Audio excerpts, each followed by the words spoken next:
I'm getting a lot better at improv in my games, and here's how. So we've been running our show, The Lost Tower of Ambrosia, the second season of it, for a little bit now, 2 weeks, and it's been a lot of fun. But I wanted a way to try to figure out, how can I be better at improv? How can I get better at coming up with things on the fly, having goals for NPCs on the fly, goals for the monsters themselves, all this kind of stuff. How can I make it up on the spot while still keeping my players engaged and not having these big breaks where I had to think about something and then resuming the game? So I started up The Lost Tower of Ambrosia, much with my spouse's recommendations of doing it because they enjoy it so much. So I create the whole thing from scratch, right at the very beginning of the session. The characters, their departments and weapons, because we're doing kind of like a special agent thing with cursed weapons and cursed creatures.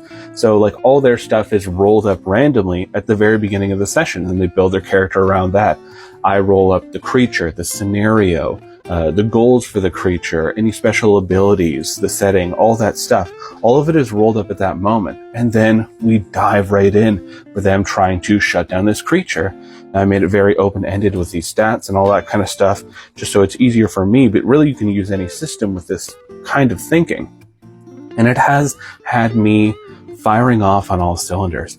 I can just start coming up with a backstory for a character, coming up with these monster ideas, the setting, all that. It all just starts clicking into place so fast.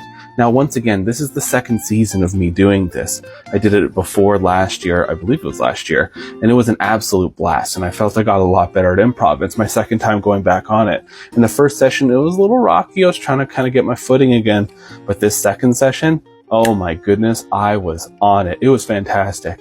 So I want you to try to find a way where you can have fun one-shots, fun little adventures, and just completely build it up on that moment, on the spot, and then try to formulate the adventure just one step ahead of your players so that you are working on your improv skills, you are trying to build things up on the go while your players are moving along, and to them it'll feel like a very natural, fully fleshed out adventure that they're having fun with, but for you, you're really trying to push it. So have fun with those improv skills if you want to try to improve them, and if this isn't your kind of thing and you love having all the prep ready, by all means, I completely understand. But just try it out, it's fun.